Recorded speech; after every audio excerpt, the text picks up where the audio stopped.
Evening Post Books Audio presents The Home Guard, a novel of the Civil War by John Warley. Read for you by the author. Prologue. In November 1861, the Civil War came to the scenic antebellum town of Beaufort, South Carolina. A Union soldier wrote to the folks back home, "The city of Beaufort is, I suppose, one of the handsomest places in the United States. It was inhabited only by the rich, retired planters of the South, and they spared no pains nor expense in making it beautiful with art. And nature could not develop itself more handsomely than it does here. The weather is pleasant the year round. The large shade trees cannot be surpassed for their beauty. Their flower gardens are superb, and there is not a single house but what is clustered around with orange, lemon, and fig trees. Grapes they have in abundance, and in fact everything that the most fastidious could desire to make them happy and contented." 7 months after the war began with the firing on Fort Sumter in Charleston Harbor, the Lincoln administration, anxious to blockade the Confederate coast, sent an armada of Union ships down the eastern seaboard. Those ships bypassed Charleston and anchored just off Hilton Head Island, near the entrance to Port Royal Sound, through which any invading force would have to pass to reach Beaufort, some 12 miles inland. On the morning of November 7, Union warships attacked, and in the 3 hours they reduced the 2 Confederate forts guarding the entrance to the Sound. Beaufort lay defenseless. When word reached town that the forts had fallen, Beaufort's white population, some 1,500, fled in what became known as the Great Skedaddle.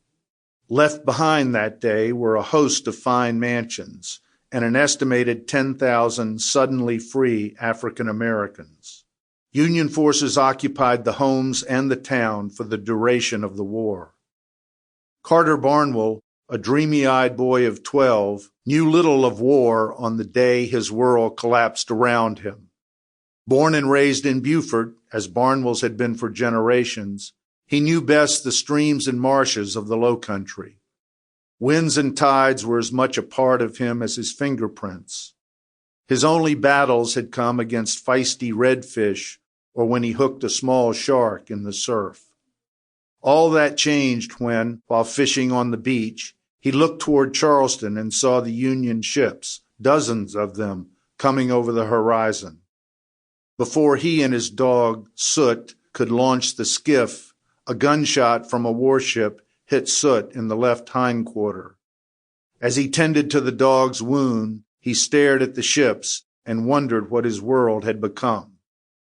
He was about to find out. November 7th, 1861. Chapter 1. Carter watched his mother, Anna Barnwell, cinch the last strap on her leather valise. "There," she sighed. "If I cram another thing in it, you won't be able to lift it." As she brushed back a fallen wisp of hair, the boy thought of how seldom he had ever seen her when she wasn't perfectly composed, with her hair neatly held in place by a tortoiseshell comb.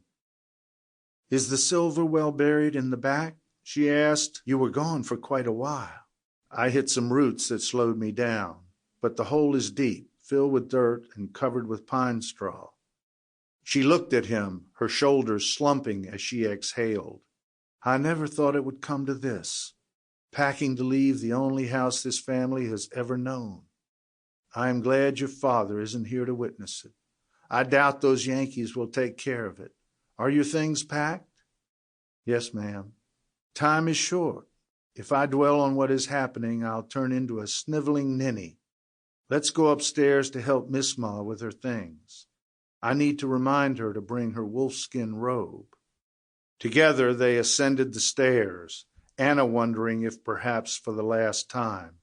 At Miss Ma's closed door, she knocked. No answer. She entered the room, Carter trailing. Miss Ma was not there. She called. "In here," came Miss Ma's voice from an alcove off the bedroom used for storage. The door was shut. Sample complete. Ready to continue?